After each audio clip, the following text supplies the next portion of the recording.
देवभूमि उत्तराखंड भीमताल नैनीताल से मैं हेमा नेगी आप सभी को लोक पर्व फूलदेई क्षमादेई की बहुत बहुत बधाई देती हूँ, शुभकामनाएँ देती हूँ कि इस पावन पर्व में जो हमारा कुमाऊँ का लोक पर्व है, इस पावन पर्व पर हम जो इसका संदेश जाता है कि पर्यावरण को हम कैसे सुरक्षित करें, पर्यावरण को बचाने के लिए हम क्या कर सकते हैं। प्रकृति से प्रेम और प्रकृति का संरक्षण इस त्यौहार का मुख्य उद्देश्य है, क्योंकि अभी आपको इसकी कहानी विस्तार से बताएंगे कि किस तरह ये पर्व मनाया जाता है लोक पर्व के रूप में, और हमको इस त्यौहार को बचाने से हमको क्या क्या फ़ायदे हैं, ये हम अभी आपको बताएंगे। अभी ये प्रकृति का सुंदर सा चित्रण आप देखिए कि कितना सुंदर है। ये सरसों खिली हुई है, आड़ू में फूल आ गए हैं और प्रकृति बहुत ही गुंजायमान अच्छी हो रही है। भौरे गुनगुना रहे हैं, रस ले रहे हैं आजकल। तो ये जो पर्व है ये पर्यावरण से ही संबंधित है। और हम आगे को बढ़ते हैं और देखते हैं कि दूर से एक टोली दिखाई दे रही है जिसमें बच्चे ही बच्चे हैं और ये हल्ला करते हुए आ रहे हैं, फूलदेई क्षमादेई, जिसे देखकर अपना बचपन याद आ रहा है।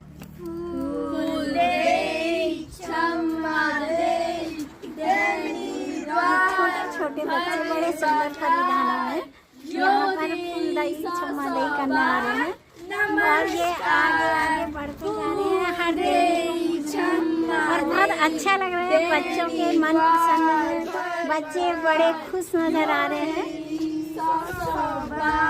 नमस्कार।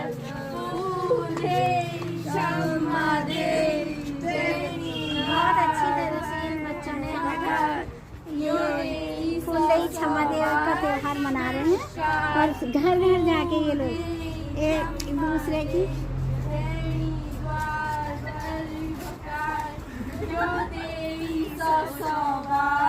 नमस्कार।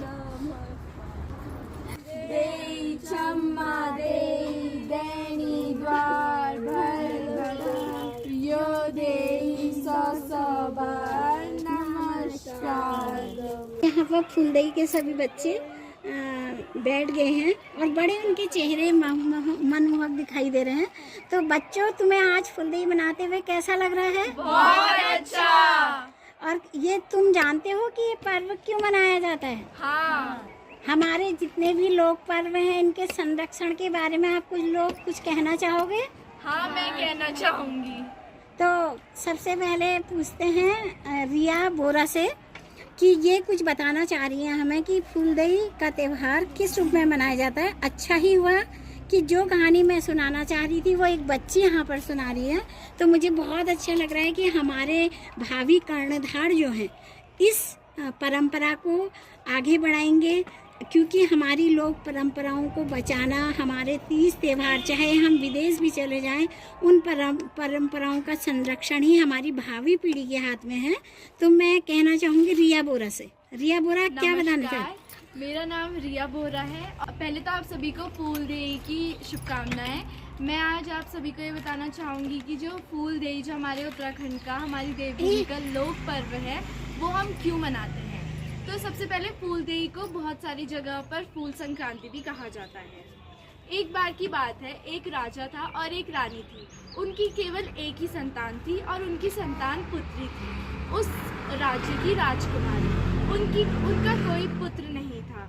तो राज्य सभा ने, प्रजा ने और यहाँ तक कि राजा की पत्नी ने भी उन्हें दूसरा विवाह करने के लिए कहा, ताकि दूसरे विवाह से उनका एक पुत्र हो जाए जो राजकाज संभाले। परंतु राजा ने नहीं मानी और राजा ने अपनी बेटी पर भरोसा करते हुए कहा कि मेरे बाद मेरी पुत्री ही मेरा राजकाज संभालेगी।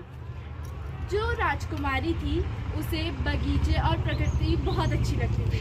वह एक प्रकृति प्रेमी थी। वो दिन भर अपने बगीचे में बैठी रहती, चिड़ियाओं के साथ खेलती और खूब सारी मस्ती करती।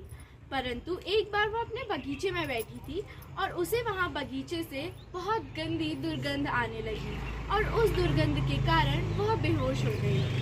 जब वो बेहोश हुई तो राजा, रानी और सारी सभा बहुत चिंतित थी। चिंता के कारण राजा ने उन्होंने बहुत सारे वैद्यों को बुलाया, परंतु वो सारे वैद्य असफल रहे। उनकी पुत्री को होश नहीं आया। फिर एक राजा ने कहा कि जो भी मेरी पुत्री को होश में लाएगा, मैं अपना आधा राज्य उसके नाम कर दूंगा।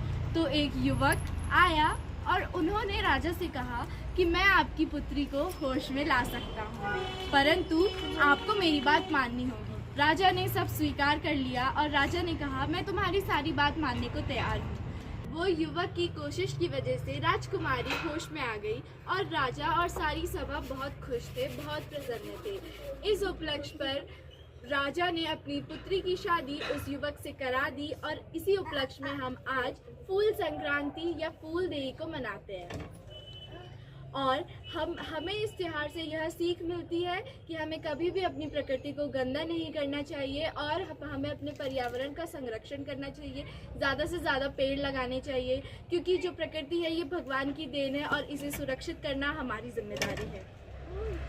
फूल देई चम्मा देई देई द्वार भर बकार यो देई सस्तोबार नमस्कार नमस्कार। इसी के साथ भीमताल के नन्हे बच्चे यहाँ पर आके बढ़िया सी फूलदेई छम्मा देई कर गए। मन प्रसन्न हुआ। जिस तरह प्रकृति अपनी सुंदरता बिखेर रही है, उसी तरह हमारे भावी कर्णधार भी इस त्यौहार को मनाते रहें और जितने भी हमारे सारे लोक पर्व हैं उनको भूले नहीं, चाहे देश विदेश में वो कहीं भी हो। इन सुनहरी यादों को अपने में सजे रहें।